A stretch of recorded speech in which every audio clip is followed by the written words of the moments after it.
ಈ ಒಂದು ಅರಳನ್ನು ಧರಿಸ್ತು ಅಂತಂದರೆ ಸಾಕು, ಭೂಮಿಗೆ ಸಂಬಂಧಪಟ್ಟಂತಹ ವಿಚಾರಗಳು ಸಂಪೂರ್ಣವಾಗಿ ನಿವಾರಣೆ ಆಗಿಬಿಡುತ್ತದೆ. ಅದಕ್ಕೋಸ್ಕರ ಇಂಥ ರಾಶಿಯವರು ಇಂಥ ಹರಳನ್ನೇ ಹಾಕಬೇಕು ಅಂತ ರೂಲ್ಸ್ ಏನೂ ಇಲ್ಲ, ತಿಳ್ಕೊಳ್ಳಿ. ಅಂಥವ್ರು ಅಂಥದ್ದು ಹಾಕಿದ್ರೆ ಒಳ್ಳೆಯದು ಅಲ್ವಾ. ಕ್ಯಾರೆಟ್ ತಿಂದರೆ ಕಣ್ಣಿಗೆ ಒಳ್ಳೆಯದು ಅಂತಾರೆ. ಅಂದರೆ ಕಣ್ಣು ಸಮಸ್ಯೆ ಇರೋರು ಮಾತ್ರ ತಿನ್ನಬೇಕಾ ಕ್ಯಾರೆಟು? ಬೇರೆಯವ್ರು ತಿನ್ನಂಗಿಲ್ವಾ? ಎಲ್ಲರೂ ಕೂಡ ತಿನ್ನಬೇಕು, ಗೊತ್ತಲ್ಲ. ಯೋಗಾಸನ, ಪ್ರಾಣಾಯಾಮ, ವಾಕಿಂಗ್ ಕಾಯಿಲೆ ಇದ್ದವ್ರು ಮಾತ್ರ ಮಾಡಬೇಕಾ? ಬೇರೆಯವ್ರಿದ್ದವ್ರು ಮಾಡಿದ್ರೆ ಒಳ್ಳೆಯದಾಗಲ್ವಾ? ಆಗುತ್ತೆ. ಭಾಳಷ್ಟು ಮೂಢನಂಬಿಕೆಗಳು ಏನಾಗಿದೆ ಅಂತ ಇಂತಿಂಥ ರಾಶಿಯವರು ಇಂತಿಂಥವ್ರು ಹಾಕಬೇಕು, ಬೇರೆಯವರು ಹಾಕಂಗಿಲ್ಲ ಅಂತ ಒಂದು ಮೂಢನಂಬಿಕೆ ತಂದುಬಿಟ್ಟಿದ್ದಾರೆ, ಗೊತ್ತಾಯ್ತಲ್ಲ. ಖಂಡಿತ ಯಾರು ಯಾವ ಹರಳನ್ನು ಬೇಕಾದರೂ ಕೂಡ ಧರಿಸಬಹುದು, ತಿಳ್ಕೊಳ್ಳಿ.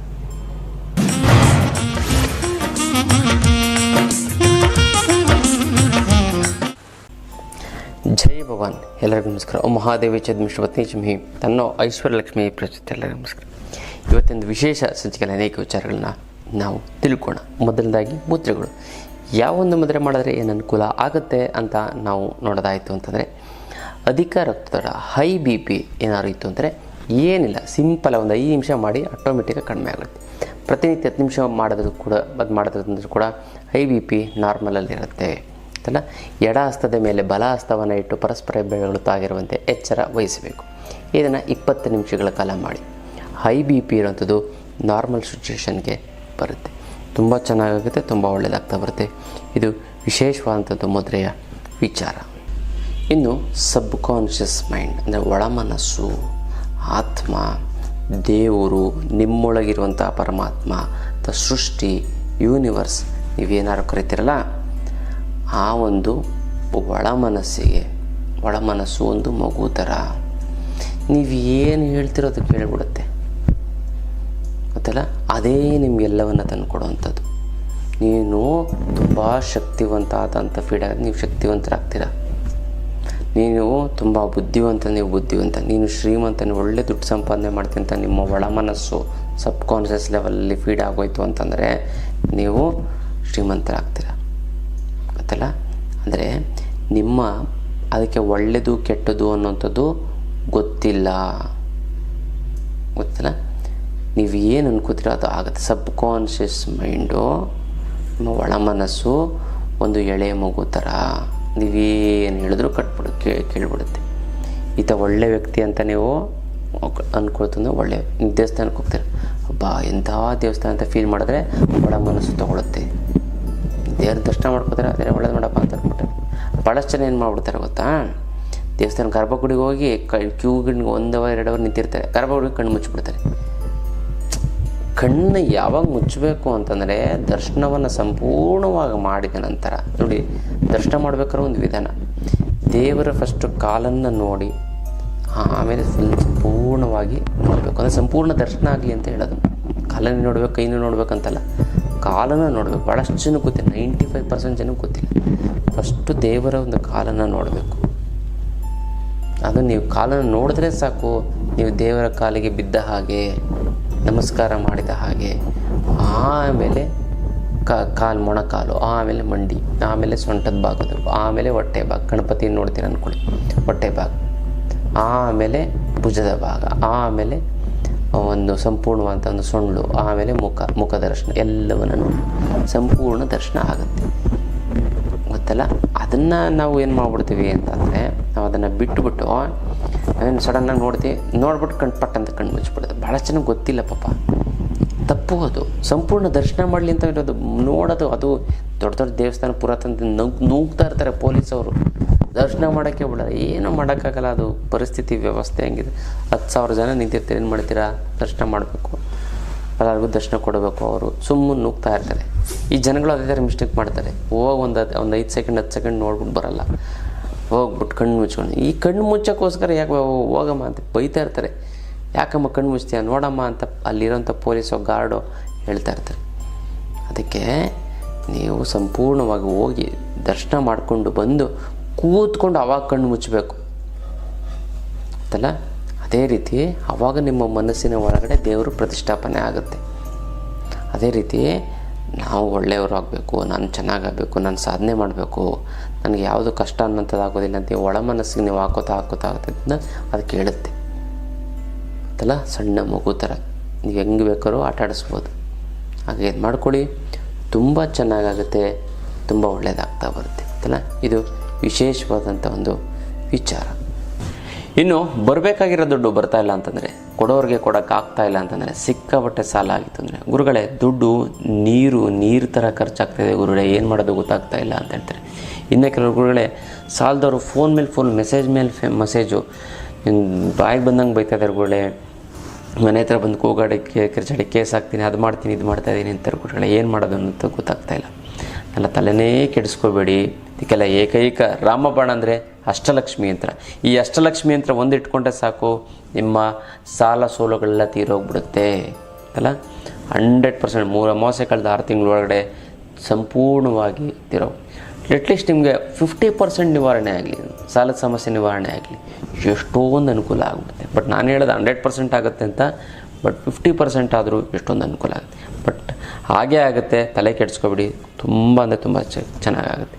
ಇನ್ನು ಕೆಲವ್ರುಗಳಿಗೆ ನಾನು ಸಾಲ ಏನೂ ಮಾಡಿಲ್ಲ ಗುರುಗಳೇ ಅಂತ, ಸಾಲ ಏನಿಲ್ಲ, ಬಟ್ ಊಟ ತಿಂಡಿ ಬಟ್ಟೆಗೆ ತೊಂದರೆ ಇಲ್ಲ ಗುರುಗಳೇ, ಆದರೆ ಒಂದು ಸೈಟ್ ತೊಗೊಂಡಿಲ್ಲ, ಮನೆ ಕಟ್ಟೋಕ್ಕಾಗ್ತಾಯಿಲ್ಲ ಗುರುಗಳೇ. ಇನ್ನು ಕೆಲವರು ಅಂತಾರೆ ಗುರುಗಳೇ, ಮಕ್ಕಳು ಓದಿಸ್ಬೇಕು, MBA ಅದು ಇದು ಮಾಡಬೇಕು ಅಂತ ಇದ್ದಾರೆ, 7-8 ಲಕ್ಷ ಖರ್ಚಾಗುತ್ತೆ, ದುಡ್ಡಿಲ್ಲ ಗುರುಗಳೇ. ಮಕ್ಕಳು ವಯಸ್ಸಿಗೆ ಬಂದಿದ್ದಾರೆ ಗುರುಗಳೇ, ಮದುವೆ ಮಾಡೋಕ್ಕೆ ದುಡ್ಡಿಲ್ಲ ಗುರುಗಳೇ, ಹಂಗೆ ನಿಲ್ಲಿಸ್ಬಿಟ್ಟಿದ್ದೀನಿ ಅಂತಾರೆ.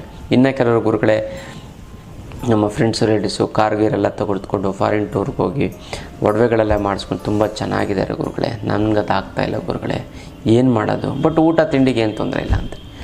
ಅಂಥವ್ರು ಕೂಡ ಇಂಪ್ರೂವ್ಮೆಂಟ್ ಆಗೋದಕ್ಕೂ ಕೂಡ ಅಷ್ಟಲಕ್ಷ್ಮಿ ಯಂತ್ರ ಇದೆ. ಈ ಅಷ್ಟಲಕ್ಷ್ಮಿ ಯಂತ್ರವನ್ನು ಮನೆಯಲ್ಲಿಟ್ಟು ಪ್ರತಿಷ್ಠಾಪನೆ ಮಾಡ್ತು ಅಂದರೆ ಅದು ಎಂಥದ್ದೇ ಸಮಸ್ಯೆ ಇದ್ದರೂ ಕೂಡ ನಿವಾರಣೆ ಆಗೇ ಆಗುತ್ತೆ, ಆಗಲೇಬೇಕು ಅಲ್ಲ.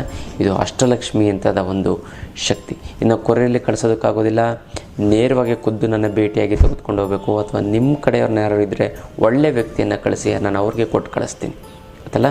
ಯಾರೋ ಕೆಟ್ಟವರು ಬೆಂಗಳೂರಿಗೆ ಹೋಗ್ತಾರೆ ಅಂದ್ಬಿಟ್ಟು ಯಾರೋ ಅವ್ರಿಗೂ ಇದು ಕೈ ಗುಣ ಸರಿ ಇಲ್ಲ ಅಂಥವ್ರು ಅಂತಾರೆ ತೊಗೊಬಂತು ಅಂತಂದರೆ ಇದಾಗಲ್ಲ. ಯಾಕಂದ್ರೆ ಕೊರಿಯೆಲ್ಲ ಕಳಿಸ ಅಲ್ಲಿ ಇಲ್ಲಿ ಇಟ್ಟು 208 ಕೈ ಬದಲಾವಣೆಯಾಗಿ ಎನರ್ಜಿ ಔಟ್ ಆಗ್ಬಿಡುತ್ತೆ. 1 ಕೈ ಅಥವಾ 2 ಕೈ ಬದಲಾವಣೆ ಆದರೆ ಸರಿ ಗೊತ್ತಲ್ಲ. ಹಾಗಾಗಿ ಇದಕ್ಕೆ ಮುಟ್ಟು ಕಟ್ಟು ಚೆಟ್ಟು ಮಡಿ ಮೈಲಿಗೆ ಸೂತ್ಕ ಗೀತ್ಕ ವೆಜ್ಜು ನಾನ್ ವೆಜ್ಜು ಜಾತಿ ಗೀತಿ ದಿಕ್ಕು ಗೀಕು ಆ ಥರದ್ದು ಏನೂ ಇಲ್ಲ. ಇಟ್ಟರೆ ಸಾಕು ಕೆಲಸ ಆಗುತ್ತೆ. ದೇವ್ರ ಮನೆಯಾರು ಇಡ್ಬೋದು, ಬೀರನ್ನಾರು ಇಡ್ಬೋದು, ಯಾರಿಗೂ ಕಾಣದಿದ್ದಂಗೆ ಇಡ್ಬೋದು ಗೊತ್ತಲ್ಲ. ವೈಬ್ರೇಷನ್ ಭಾಳಷ್ಟು ಜನ ಬಂದು ಇದೇನಿದೆ ಏನು ಅಂತ ಕೇಳ್ತಲ್ಲ ಭಾಳಷ್ಟು ಜನ. ಅದಕ್ಕೋಸ್ಕರ ನೀವು ಬೀರಿನಲ್ಲಿ ಒಂದು ಕಡೆ ಇಟ್ಟರೆ ಸಾಕು. ಪ್ರತಿದಿನ ಪೂಜೆ ಮಾಡಲೇಬೇಕು ಅಂತ ಕಂಡೀಷನ್ ಏನಿಲ್ಲ. ಪೂಜೆ ಮಾಡಲಿಲ್ಲ ಅಂತ ಕೂಡ ನಡೆಯುತ್ತೆ, ಇಟ್ಟರೆ ಸಾಕು ಅದು ಕೆಲಸ ಆಗುತ್ತೆ ಅಲ್ಲ. ಇದು ಕರ್ಮ ಕಳೆದಿದ್ರೆ ಮಾತ್ರ ಇದನ್ನು ತೆಗೆದುಕೊಳ್ಳೋಕ್ಕಾಗೋದು. ಎಲ್ಲರೂ ಅಷ್ಟು ಸುಲಭವಾಗಿ ತೊಗೊಳೋದಕ್ಕಾಗೋದಿಲ್ಲ ಗೊತ್ತಲ್ಲ. ಎಷ್ಟೊಂದು ಜನ ಬಾಗಿಲಿಗೆ ಬಂದು ಹಂಗೆ ವಾಪಸ್ ಹೊರ್ಟೋಗ್ಬಿಡ್ತಾರೆ. ಇನ್ನೂ ಕೆಲವು ಅದು ಇದು ಶಾಸ್ತ್ರ ಗೀಸ್ತ್ರ ಅದು ಇದು ಕೇಳಿಕೊಂಡು ನಮ್ಮ ಹತ್ರ ಜ್ಯೋತಿಷಿ ಕೇಳ್ಕೊಂಡು ಹೊರಟ್ಬಿಡ್ತಾರೆ. ಇದ್ರ ಬಗ್ಗೆ ಗೊತ್ತೇ ಇರಲ್ಲ ಗೊತ್ತಲ್ಲ.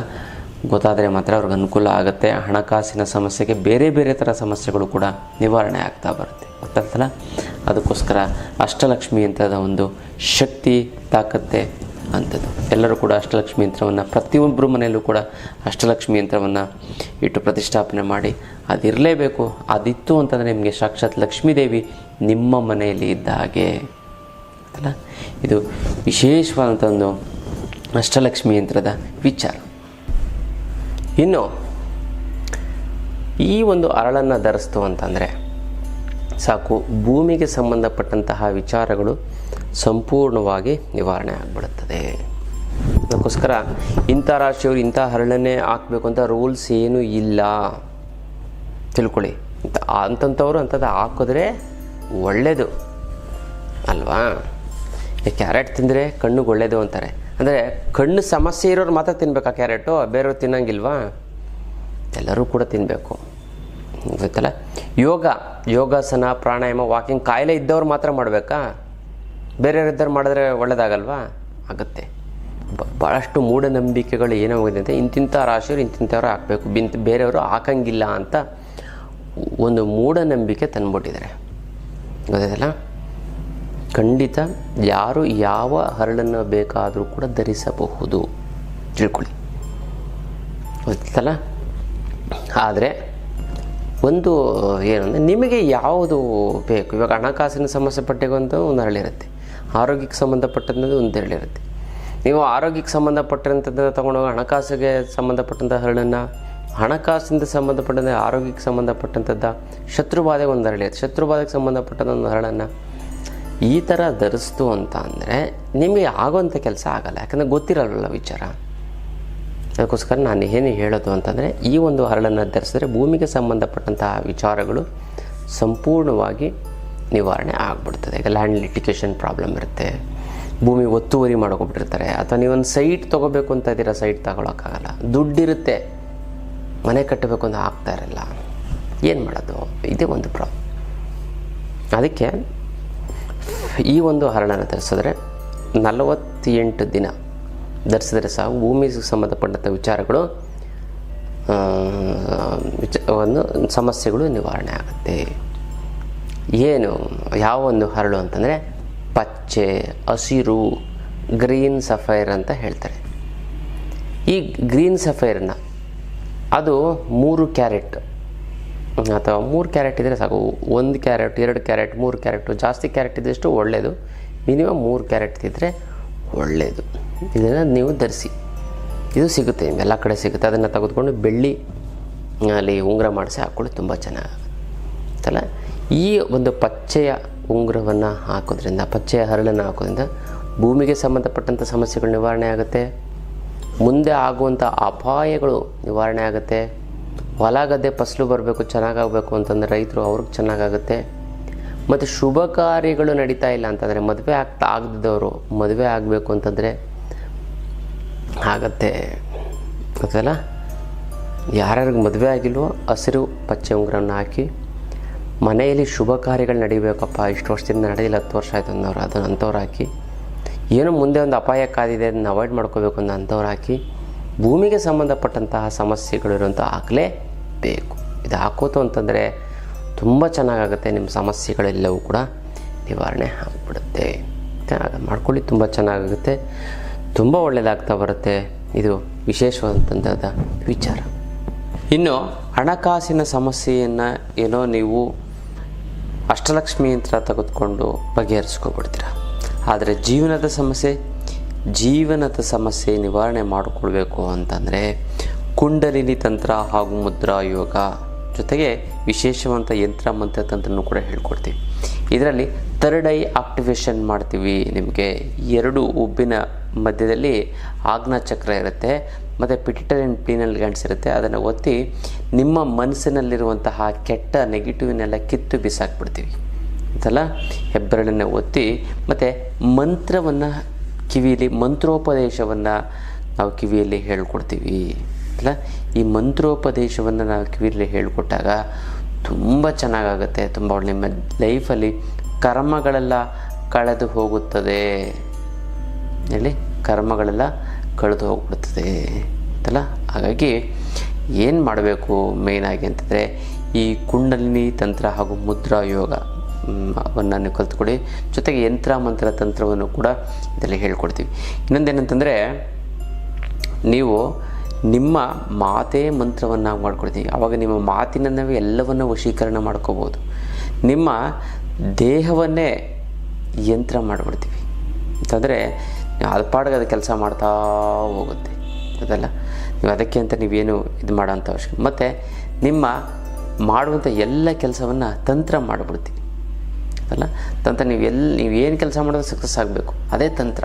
ನೀವು ಇಷ್ಟು ದಿನ ಏನು ಮಾಡ್ತಾಯಿದ್ರಿ, ಯಾವುದೊಂದು ಕೆಲಸ ಸಕ್ಸಸ್ ಆಗಬೇಕು ಅಂತ ತಂತ್ರ ಮಾಡ್ತಾಯಿದ್ರಿ. ಆದರೆ ನೀವು ಮಾಡುವಂಥ ಕೆಲಸವೇ ತಂತ್ರ ಆಗಿಬಿಟ್ರೆ ಎಲ್ಲವೂ ಕೂಡ ಸಕ್ಸಸ್ಸೇ ಗೊತ್ತಲ್ಲ. ಇದರಲ್ಲಿ ವಿಶೇಷವಾಗಿ ಏನಂತಂದರೆ, ನಿಮಗೆ ಪೇಯ್ನ್ ಆಗಲ್ಲ, ಅನೇಕ ರೀತಿಯಂಥ ಆರೋಗ್ಯದ ಸಮಸ್ಯೆಗಳು ಸಂಪೂರ್ಣವಾಗಿ ನಿವಾರಣೆ ಆಗಿಬಿಡುತ್ತೆ. ಮತ್ತು ಏಜನ್ನ ಹಂಗೆ ನಿಲ್ಲಿಸ್ಬಿಡ್ಬೋದು, ಇವಾಗ ಹೆಂಗಿರ್ತೀರ ಹಂಗೆ ಇರ್ಬೋದು. ಮತ್ತು ಆರೋಗ್ಯದ ಸಮಸ್ಯೆ ನಿವಾರಣೆ ಆಗಿಬಿಡುತ್ತೆ. ಮತ್ತು ಪೇಯ್ನ್ ಆಗಲ್ಲ, ಸುಸ್ತಾಗಲ್ಲ ಗೊತ್ತಲ್ಲ, ಏಜ್ ಆಗಲ್ಲ ಗೊತ್ತಲ್ಲ. ಮತ್ತು ಹಸುವಾಗಲ್ಲ. ಮೇಯ್ನಾಗಿ ನೀವು ಆಳು ಮೂಳು ತಿಂದೆಲ್ಲ ಇದ್ಕೊಡ್ತೀವಿ. ನೀವು ಈ ಒಂದು ಶಿಬಿರವನ್ನು ಅಟೆಂಡ್ ಮಾಡ್ತು ಅಂತಂದರೆ ನಿಮಗೆ ಎಲ್ಲವೂ ಕೂಡ ಬೆನಿಫಿಟ್, ನಿಮಗೆ ಮಿರಾಕಲ್ ಆಗುತ್ತೆ ಅಲ್ಲ. ಅಂಥ ಒಂದು ಅದ್ಭುತವಾದಂಥ ಒಂದು ನಿಮ್ಮ ಒಂದು ಅನೇಕ ರೀತಿಯ ನೋವುಗಳನ್ನು ನೀವೇ ಗುಣ ಮಾಡ್ಕೊಬಿಡ್ಬೋದು ಅಂಥ ಒಂದು ಅದ್ಭುತವಾದಂಥ ಒಂದು ವಿದ್ಯೆಯನ್ನು ಹೇಳಿಕೊಡ್ತಾ ಹೋಗ್ತೀನಿ, ನಾನು ನಿಮ್ಗೆ ತಿಳಿಸ್ಕೊಡ್ತಾ ಹೋಗ್ತೀನಿ. ಅದಕ್ಕೋಸ್ಕರ ಮಿಸ್ ಮಾಡದೆ ಈ ಒಂದು ಕುಂಡಲಿನಿ ತಂತ್ರವನ್ನು ಮತ್ತು ಮುದ್ರಾ ಯೋಗವನ್ನು ನೀವು ಕಲ್ತ್ಕೊಳ್ಳಿ. ತುಂಬ ಸುಲಭವಾಗಿರುತ್ತೆ. ಅದನ್ನು ಡೈಲಿ 2-3 ನಿಮಿಷ ಟೈಮ್ ಕೊಟ್ಟರೆ ಸಾಕು ಈ ವಿದ್ಯೆಗೋಸ್ಕರ. ನಿಮ್ಮ ಎಲ್ಲ ಪ್ರಾಬ್ಲಮ್ಮು, ಕೋರ್ಟು ಕಚೇರಿಗಳ ಸಮಸ್ಯೆ, ಗಂಡ ಹೆಂಡತಿ ಪ್ರಾಬ್ಲಮ್ಮು, ಲೈಫಲ್ಲಿ ಯಾವಾಗಲೂ ಹ್ಯಾಪಿಯಾಗಿರುತ್ತೆ. ದುಃಖ ಅನ್ನೋಂಥದ್ದು ಬರೋದೇ ಇಲ್ಲ. ದುಃಖ ಅಂತಂದರೆ ನೀವು ಯಾವುದಕ್ಕೂ ದುಃಖ ಪಡಲ್ಲ, ನೀವು ಎಲ್ಲವೂ ಕೂಡ ಖುಷಿಯಾಗಿರ್ತೀರ. ಕಷ್ಟ ಅನ್ನೋಂಥದ್ದೇ ಇಲ್ಲ ಅಂತ ನಿಮಗೆ ಗೊತ್ತಾಗುತ್ತೆ. ಸಮಾಜಕ್ಕೋಸ್ಕರ ಭಯ ಪಡಲ್ಲ, ಭಯ ಹೊರಟೋಗ್ಬಿಡುತ್ತೆ, ಎಲ್ಲದ್ರ ಮೇಲೂ ಭಯ ಹೊರಟೋಗ್ಬಿಡುತ್ತೆ. ಧೈರ್ಯವಾಗಿರ್ತಾರೆ. ಧೈರ್ಯಕ್ಕಿಂತ ಐಶ್ವರ್ಯವಿಲ್ಲ ಅಲ್ಲ, ಧೈರ್ಯ ಅನ್ನೋಂಥದ್ದು ಬರುತ್ತೆ, ಆತ್ಮಸ್ಥೈರ್ಯ ಅಂತ ಬರುತ್ತೆ. ಫ್ಯಾಮಿಲಿ ಪ್ರಾಬ್ಲಮ್ಮು ಇತ್ತ ನಮಗೆ ಅಂತ ಅನಿಸ್ಬಿಡುತ್ತೆ ಅದಲ್ಲ.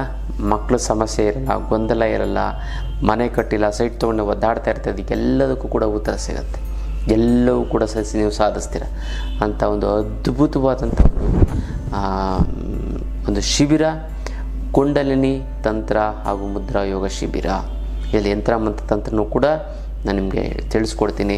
ಮಿಸ್ ಮಾಡದೆ ಬನ್ನಿ. ನಿಮ್ಮ ಎಲ್ಲ ಪ್ರಾಬ್ಲಮ್ಗಳನ್ನ ಸಂಪೂರ್ಣವಾಗಿ, ಸ್ವಲ್ಪ ಸಂಪೂರ್ಣವಾಗಿ ನಿವಾರಣೆ ಮಾಡ್ಕೋಬೋದು ಅಲ್ಲ. ಇದು ವಿಶೇಷವಾದಂಥ ಒಂದು ಕುಂಡಲಿನಿ ಯಂತ್ರ ಮಂತ್ರ ತಂತ್ರದ ಮುದ್ರಾ ಹಾಗೂ ಮುದ್ರಾ ಯೋಗ ಶಿಬಿರ ಎಲ್ಲವನ್ನು ಕೂಡ ಇದರಲ್ಲಿ ಬಳಸ್ಕೊಂಡು ನಿಮ್ಮ ಚಕ್ರಗಳು ಕೂಡ ಆಕ್ಟಿವೇಶನ್ ಆಗ್ತಾ ಬರುತ್ತೆ. ಚಕ್ರಗಳನ್ನು ನೀವು ಆಕ್ಟಿವೇಶನ್ ಮಾಡ್ಕೊಳ್ಳೋದಲ್ಲ, ನಾನು ಆಕ್ಟಿವೇಶನ್ ಮಾಡ್ತೀನಿ ಗೊತ್ತಲ್ಲ. ಎಷ್ಟೊಂದು ಜನಕ್ಕೆ ಆಕ್ಟಿವೇಶನ್ ಮಾಡಿಸ್ಕೊಳ್ಳೋಕ್ಕೋಸ್ಕರ ಅನೇಕ ರೀತಿಯಂಥ ಸಿದ್ಧಿಗಳನ್ನು ಮಾಡಿಕೊಂಡು ಮೆಡಿಟೇಷನ್ ಮಾಡಿಕೊಂಡು ಒದ್ದಾಡ್ತಾರೆ. ಆದರೆ ನಾನೇ ಮಾಡೋದ್ರಿಂದ ನಿಮಗೆ ತುಂಬ ಈಸಿ ಆಗ್ತಾ ಬರುತ್ತೆ ಅಲ್ಲ. ಅದಕ್ಕೋಸ್ಕರ ಮಿಸ್ ಮಾಡದೆ ಈ ಒಂದು ಶಿಬಿರವನ್ನು ಮಿಸ್ ಮಾಡ್ಕೊ, ಜೀವನದಲ್ಲಿ ತುಂಬ ದೊಡ್ಡದನ್ನು ನೀವು ಮಿಸ್ ಮಾಡ್ಕೋತೀರ. ಹಾಗಾಗಿ ಮಿಸ್ ಮಾಡದೆ, ಮರೆಯದೆ ಈ ಒಂದು ಶಿಬಿರಕ್ಕೆ ಬನ್ನಿ. ತುಂಬ ಚೆನ್ನಾಗುತ್ತೆ, ತುಂಬ ಒಳ್ಳೆಯದಾಗ್ತಾ ಬರುತ್ತೆ. ಇದು ವಿಶೇಷವಾದಂಥ ಒಂದು ಶಿಬಿರದ ವಿಚಾರ. ಇನ್ನಷ್ಟು ವಿಚಾರಗಳನ್ನ ತಿಳ್ಕೊಳ್ಳೋಣ ಮುಂದಿನ ಸಂಚಿಕೆಯಲ್ಲಿ. ಅಲ್ಲಿವರೆಗೂ